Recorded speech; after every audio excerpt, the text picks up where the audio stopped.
ಏನಂದ್ರೆ ನೀವಿಲ್ಲಿಗೆ ಬಂದಿದ್ದೀರಲ್ಲ? ನೀನ್ ಮಾಡಿರೋ ಘನ ಕಾರ್ಯದಿಂದ ಬಂದಿದ್ದೀನಿ. ಆಫೀಸ್ ಕೆಲ್ಸನೂ ಬಿಟ್ಟು ಇಲ್ಲಿ ನೋಡು, ನಿನ್ಗೋಸ್ಕರನೇ ಬಂದಿದ್ದು. ಏನಂದ್ರೆ ಯಾಕೆ ಹಾಗೆ ಮಾತಾಡ್ತಾ ಇದ್ದೀರಾ? ನಿನ್ ಕೆಲ್ಸದ ಹಾಗೇನೆ ನನ್ ಮಾತಿರತ್ತೆ. ಅಲ್ಲ, ನಿನ್ ಬಗ್ಗೆ, ನಿನ್ ಕೆರಿಯರ್ ಬಗ್ಗೆ ನಾನು ಎಷ್ಟು ಕೇರ್ ತಗೋತಿದ್ದೀನಿ. ನೀನ್ ರೆಕ್ಲೆಸ್ ಆಗಿದ್ರೆ ಹೇಗೆ? ಆಫೀಸ್ ಅವರು ನಿಂಗೆ ಸಿಮ್ ಕಾರ್ಡ್ ಕೊಟ್ರು ಅಂದ ಕೂಡ್ಲೆ ತಕ್ಷಣ ನಿನಗೆ ಫೋನ್ ಕೊಡ್ಸಿದ್ದೀನಿ. ಅದನ್ನ ಹುಷಾರಾಗಿ ಇಟ್ಕೊಳಕ್ ಬರಲ್ವಾ ನಿನಗೆ? ಸಾರಿ ರೀ, ಅದನ್ನ ನನ್ನ ಕಾರಲ್ಲೇ ಮರ್ತು ಬಿಟ್ಟೆ. ಇದನ್ನ ಮರ್ತೋಗೋದು ಅನ್ನಲ್ಲ, ನಿರ್ಲಕ್ಷ್ಯ ಅಂತಾರೆ, ನೆಗ್ಲಿಜೆನ್ಸಿ.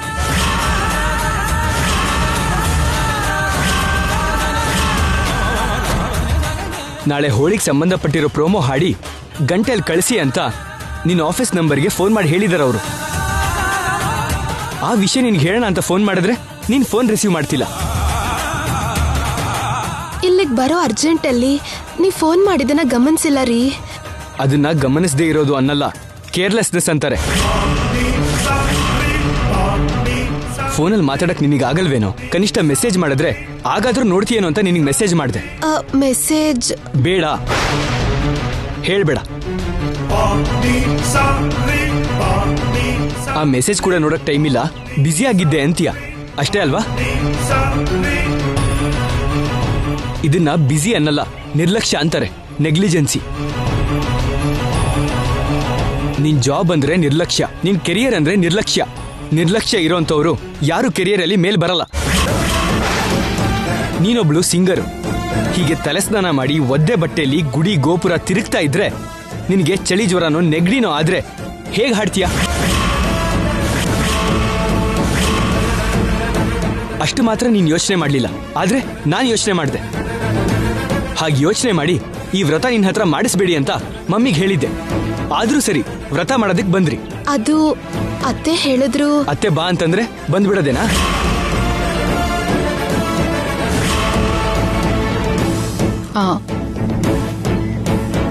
ವಸಂತ, ಶ್ಯಾಮ ಸ್ನಾನಕ್ಕೆ ಹೋಗಿ ತುಂಬಾ ಹೊತ್ತಾಯ್ತು, ಒಂದ್ಸಲ ಹೋಗಿ ನೋಡ್ಕೊಂಡ್ ಬಾ. ಸರಿ.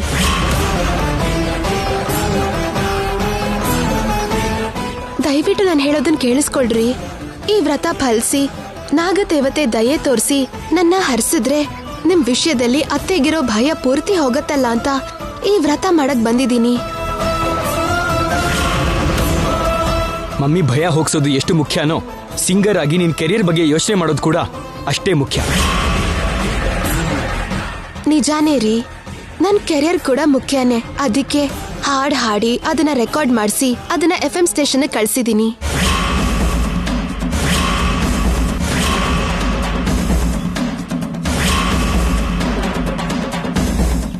ಏನು ಹಾಡು ಹೇಳಿ ಕಳ್ಸಿದ್ಯಾ?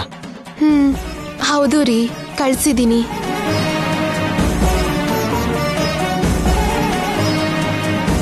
ನಾವಿಲ್ಲಿಗೆ ಬರೋ ಮುಂಚೆನೆ ನಿಮ್ ಮೆಸೇಜ್ ನೋಡ್ದೆ.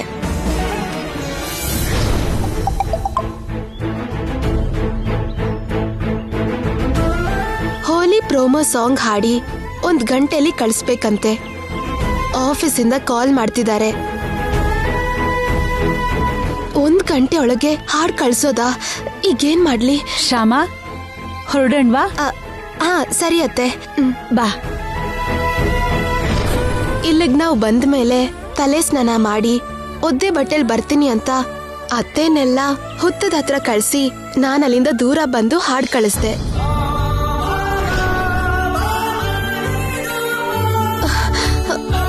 ಇನ್ನು 10 ನಿಮಿಷ ಮಾತ್ರ ಟೈಮ್ ಇದೆ.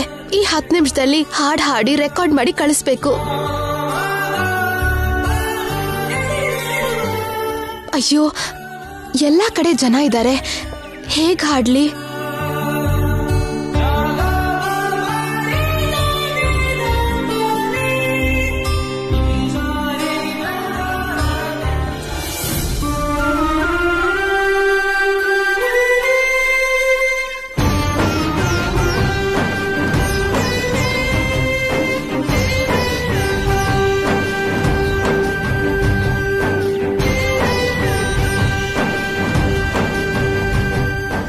ಹಾಡ್ ಹಾಡಿ ಅವ್ರು ಹೇಳಿರೋ ಟೈಮ್ಗೆ ಕಳ್ಸಿದೀನಿ ರೀ.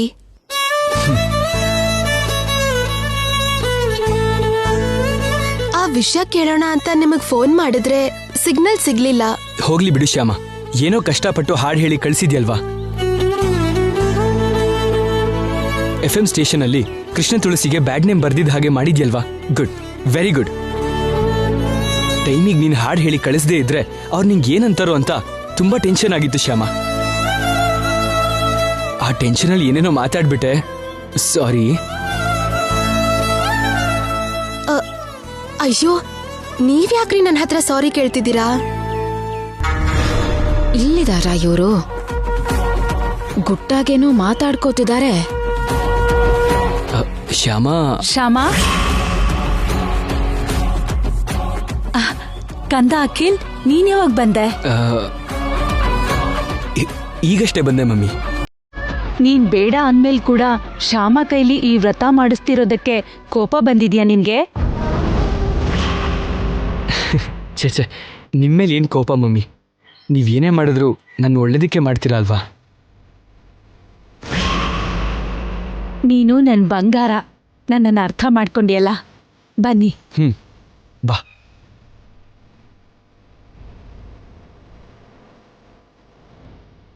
ಹೌದಾ, 3ನೇ ಸಲ ಜಪ ಶುರು ಮಾಡ್ತಾ ಇದ್ದಾಳ?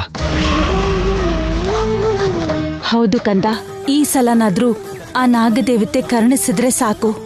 ತೋರಿಸ್ತಾಳೆ ಮಮ್ಮಿ, ಖಂಡಿತ ತೋರಿಸ್ತಾಳೆ. ಇಷ್ಟೆಲ್ಲ ನೀವು ನಾಗದೇವತೆನ ನಂಬದ ಮೇಲೆ ಇಷ್ಟು ನಿಷ್ಠೆಯಿಂದ ಶ್ಯಾಮ ಆ ನಾಗ ಸೌಭಾಗ್ಯ ವ್ರತ ಮಾಡ್ತಿರುವಾಗ ಆ ನಾಗದೇವತೆ ದಯೆ ತೋರಿಸದೆ ಹೇಗಿರ್ತಾಳೆ? ನೀವೇನ್ ಟೆನ್ಷನ್ ಮಾಡ್ಕೋಬೇಡಿ ಮಮ್ಮಿ, ಬನ್ನಿ. ಏನ್ ದಯೆ ತೋರ್ಸೋದು? ಇದೇನ್ ಸಿನಿಮಾ ಅಲ್ಲ. ನಾಗದೇವತೆ ಗ್ರಾಫಿಕ್ಸ್ ಅಲ್ಲಿ ಬಂದು ಹಣೆಗೆ ಬೊಟ್ಟಿಡೋದಕ್ಕೆ. ಹೌದು, ಅಖಿಲ್ ಓಡ್ಕೊಂಡು ಆಫೀಸಿಂದ ಇಲ್ಲಿಗೆ ಯಾಕೆ ಬಂದಿದ್ದಾನೆ? ಶ್ಯಾಮ ಅಖಿಲ್ ಆಗ್ಲೇ ಏನ್ ಮಾತಾಡ್ತಿದ್ರು? ಏನೋ ಕಾರಣ ಇಲ್ದೆ ಅಖಿಲ್ ಇಲ್ಲಿಗೆ ಬರಲ್ಲ. ಆ ಕಾರಣ ಏನು ಅಂತ ತಿಳ್ಕೋಬೇಕು.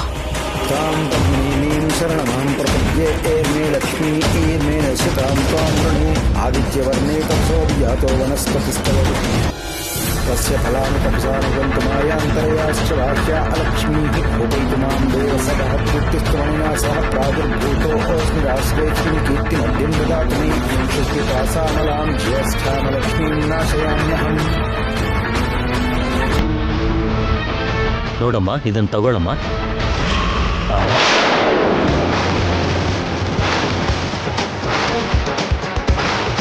ಜಾಗ್ರತೆ ಮಗಳೇ.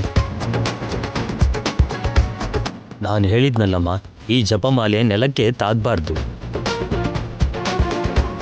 ಇದೇನಾದರೂ ನೆಲಕ್ಕೆ ತಾಗಿದ್ರೆ ಈ ವ್ರತ ಮಾಡಿದ ಫಲ ನಿನಗೆ ಸಿಗಲ್ಲ. ಜಾಗ್ರತೆಯಾಗಿ ಇಟ್ಕೊಳ್ಳಮ್ಮ. ಸರಿ ಪುರೋಹಿತ್ರೆ.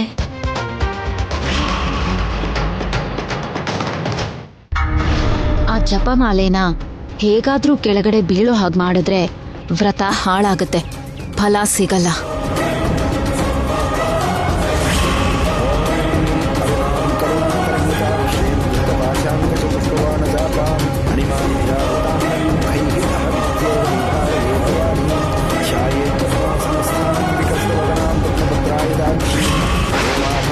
वस्त्रां करकलितलसद्देव पद्माम्बराङ्गीं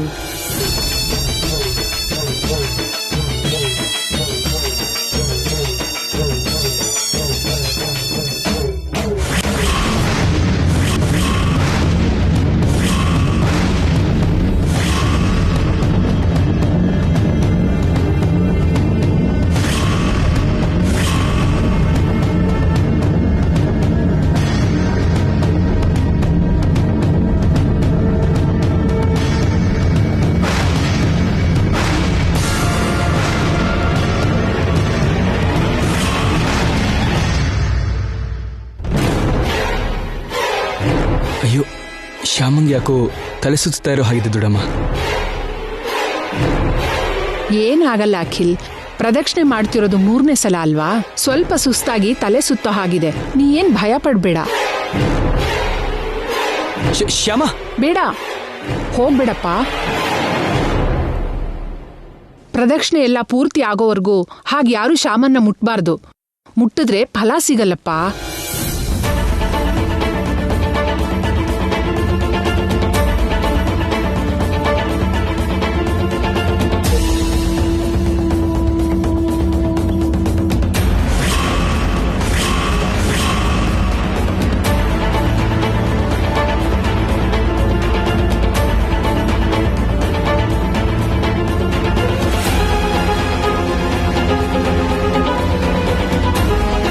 ಎಸ್.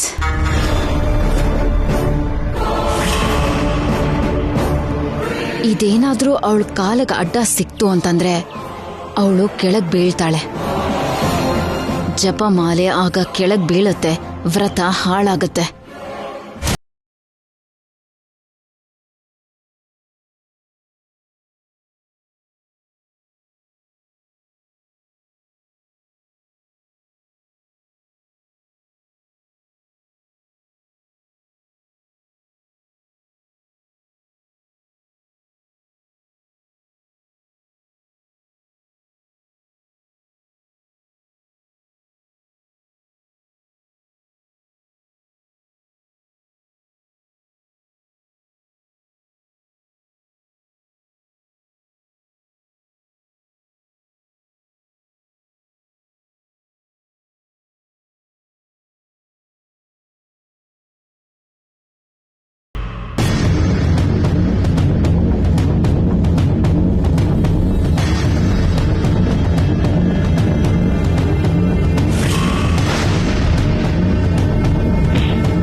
ಶ್ಯಾಮ, ಅಖಿಲ್ ನಿಲ್ಲು.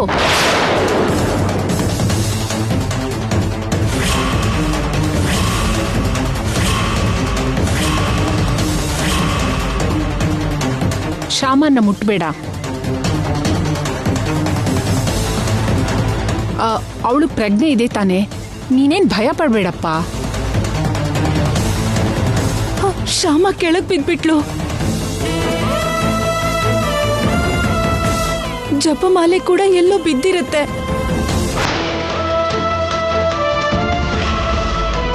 ಜಪಮಾಲೆನೆಲ್ಲ ತಾಗಿದ್ರೆ ಫಲ ಸಿಗೋದಿಲ್ಲ.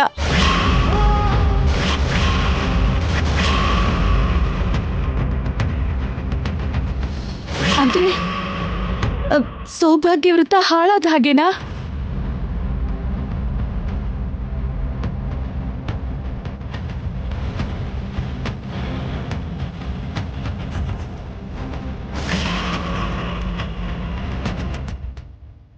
ಶ್ಯಾಮ, ಕಂದ ಅಖಿಲ್, ಶ್ಯಾಮ, ಶ್ಯಾಮ.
ನಾಗದೇವತೆ ಪೂಜೆ ಮಾಡಿ 100 ಕಾಲ ನಿನ್ನ ಅರ್ಶಿನ ಕುಂಕುಮ ಗಟ್ಟಿಯಾಗಿರ್ಲಿ ಅಂತ ಕೇಳ್ಕೊಳಮ್ಮ. ಹಾಗೆ ಬೇಡ್ಕೊಂಡು ನಾಗದೇವತೆಗೆ ನಮಸ್ಕಾರ ಮಾಡಮ್ಮ.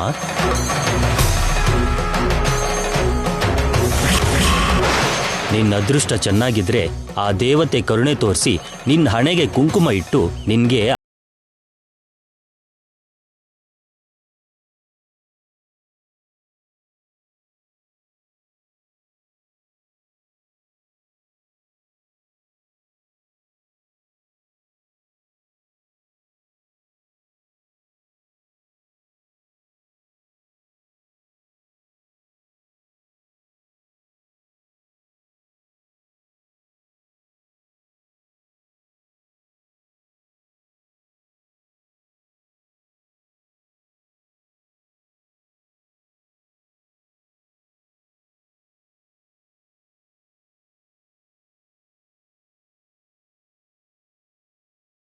ಕರುಣೆ ನನ್ನ ಸೊಸೆ ಮೇಲಿಲ್ವಾ?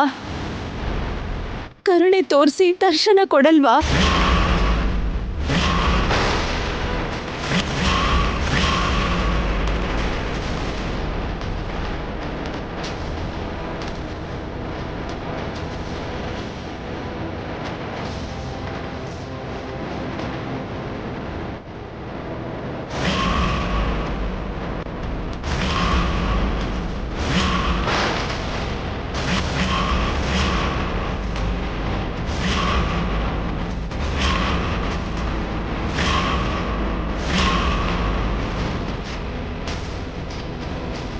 ಇದೆಲ್ಲ ನಿಮ್ ಮೂಢ ನಂಬಿಕೆ. ಹುತ್ತದಿಂದ ಹಾವು ಬರುತ್ತಂತೆ, ಹಣೆ ಮೇಲೆ ಬೊಟ್ಟಿಡುತ್ತಂತೆ.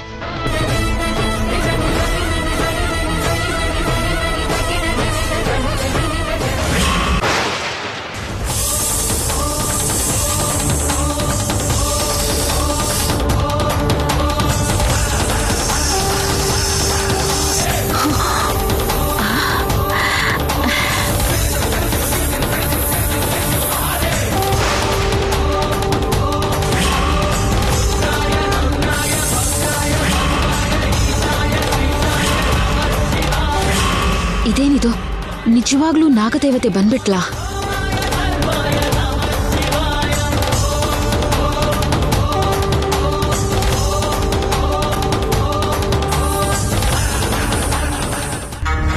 ಶ್ಯಾಮನ್ ವ್ರತ ಪೂರ್ತಿಯಾದ್ರೂ ಅವಳಿಗೆ ಫಲ ಮಾತ್ರ ಸಿಗಬಾರ್ದು.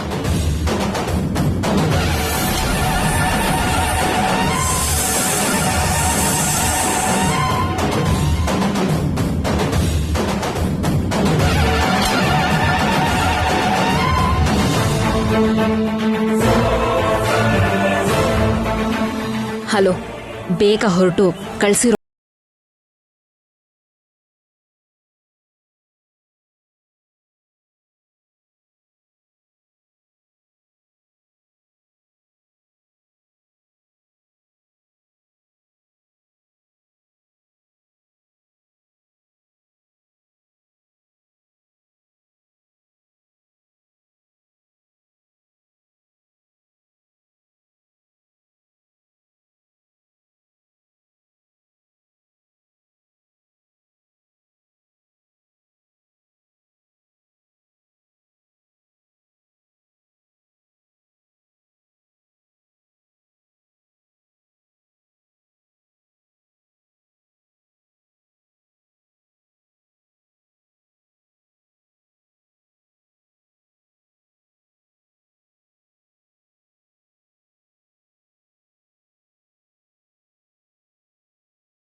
ಇಲ್ಲಿ ರೆಕಾರ್ಡ್ ಮಾಡಿರೋ ಅಷ್ಟು ವಿಡಿಯೋನ ನಾನು ನಿನಗೆ ಕಳಿಸಿದ್ದೀನಿ. ಆ ವಿಡಿಯೋ ಇಟ್ಕೊಂಡು ನೀನೇನ್ ಮಾಡಬೇಕು ಅಂದ್ರೆ,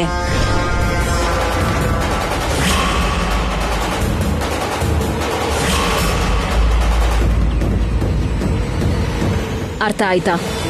ಓಕೆ ಮೇಡಮ್, ನೀವು ಹೇಳಿದಾಗೆ ಮಾಡ್ತೀನಿ ಮೇಡಮ್. ಹಾ, ಥ್ಯಾಂಕ್ ಯು ಮೇಡಮ್. ಆಗ್ಲಿ ಮೇಡಮ್.